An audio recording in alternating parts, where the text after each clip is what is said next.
क्या आपने कभी सोचा है कि सिर्फ लोकेशन के बेसिस पर आपकी सिटीजनशिप डिसाइड हो सकती है? बर्थ राइट सिटीजनशिप एक ऐसा कॉन्सेप्ट जो अमेरिका में डेकेड से लागू है और ये हर उस बच्चे को ऑटोमेटिक सिटीजनशिप देता है जो यूएस सॉइल पर जन्म लेता है। लेकिन क्या ये सिर्फ एक फेयर और इंक्लूसिव पॉलिसी है या इसके पीछे हिडन है बड़े लूप होल्स और controversies, immigration rules, illegal practices और ट्रंप जैसे लीडर्स का इस पर ऑपोजिशन इसे और भी ज्यादा इंटरेस्टिंग बना देता है।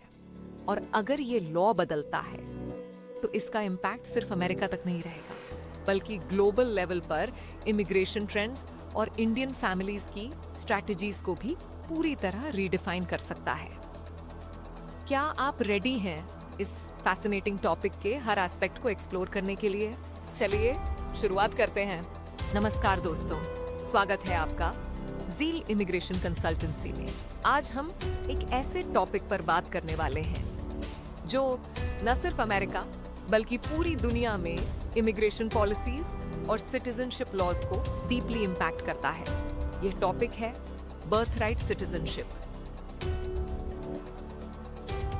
बर्थ राइट सिटीजनशिप का कानून इतना सिंपल और स्ट्रेट फॉरवर्ड है कि जो भी बच्चा अमेरिका की जमीन पर जन्म लेता है उसे ऑटोमेटिकली सिटीजनशिप मिल जाती है। लेकिन यह कानून उतना ही कॉम्प्लेक्स और कंट्रोवर्शियल भी है क्योंकि इसके फायदे, नुकसान और मिसयूज को लेकर दशकों से डिबेट चल रही है। आज के इस सेशन में हम बर्थ राइट सिटीजनशिप को डिटेल में समझेंगे। हम जानेंगे इसकी हिस्ट्री, पर्पस, मिसयूज और लीगल एस्पेक्ट्स। साथ ही ये भी देखेंगे कि अगर यह कानून बदलता है तो इसका ग्लोबल इम्पैक्ट क्या होगा और सबसे जरूरी बात, यह इंडियन फैमिलीज और वर्ल्ड वाइड इमिग्रेंट्स के लिए कितना रेलेवेंट है। तो चलिए शुरू करते हैं। बर्थ राइट सिटीजनशिप क्या है? सबसे पहले समझते हैं कि बर्थ राइट सिटीजनशिप आखिर है क्या।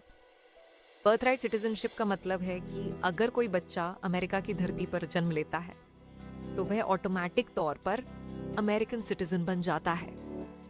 यह कानून अमेरिका के 15th अमेंडमेंट में मेंशन्ड है। इसमें कहा गया है, all persons born or naturalised in the United States and subject to the jurisdiction thereof are citizens of the United States and of the state wherein they reside. इसका सीधा मतलब है कि चाहे पेरेंट्स यूएस सिटीजन्स हों या ना हों, चाहे वे इमिग्रेंट्स हों या इलीगल रेजिडेंट्स, बच्चा अगर यूएस सॉइल पर पैदा हुआ है तो उसे सिटीजनशिप मिलती है। पॉलिसी देखने में बहुत लिबरल और इंक्लूसिव लगती है, लेकिन इसके कई एस्पेक्ट्स हैं जिन पर हमें ध्यान देना होगा। हिस्ट्री और purpose of birth right citizenship. Birth right citizenship का कॉन्सेप्ट 1868 में इंट्रोड्यूस किया गया था। उस समय स्लेवरी खत्म कर दी गई थी, लेकिन अफ्रीकन अमेरिकन्स को इक्वल राइट्स देना अमेरिका के लिए एक बड़ा चैलेंज था। इस कानून को बनाने का उद्देश्य यह था कि हर उस व्यक्ति को जो अमेरिकी धरती पर जन्म लेता है इक्वल सिटीजनशिप राइट्स मिले, चाहे उसका बैकग्राउंड या रेस कुछ भी हो। यह अमेंडमेंट अमेरिका की हिस्ट्री में एक बड़ा कदम था, लेकिन जैसे जैसे इमिग्रेशन ट्रेंड्स बढ़े, यह कानून इमिग्रेंट्स के लिए एक अलग रोल निभाने लगा। आज यह सिर्फ एक कानून नहीं है बल्कि एक ऐसा टूल बन गया है जो कई फैमिलीज अपनी लॉन्ग टर्म प्लानिंग के लिए यूज करती हैं। बर्थ राइट सिटीजनशिप का प्रैक्टिकल एप्लीकेशन। अब बात करते हैं कि यह कानून रियल लाइफ में कैसे काम करता है। मान लीजिए एक इंडियन कपल टूरिस्ट वीजा पर अमेरिका जाता है और वहां उनका बच्चा जन्म लेता है, तो वह बच्चा ऑटोमेटिक तौर पर अमेरिकन सिटीजन बन जाता है। सिटीजनशिप मिलने के बाद उस बच्चे को कई बेनिफिट्स मिलते हैं, जैसे एजुकेशन, हेल्थ केयर और फ्यूचर में वोटिंग राइट्स। इस कानून को कई लोग अनफेयर मानते हैं, खासकर वे लोग जो लीगल तरीके से सिटीजनशिप पाने की कोशिश कर रहे हैं। अब बात करते हैं मिसयूज की। बर्थ राइट सिटीजनशिप का मिसयूज एक बड़ा मुद्दा बन गया है। डोनाल्ड ट्रंप उनके सपोर्टर्स का कहना है कि इस कानून का बड़े स्तर पर गलत फायदा उठाया जा रहा है। इसे एंकर बेबीज का नाम दिया गया है।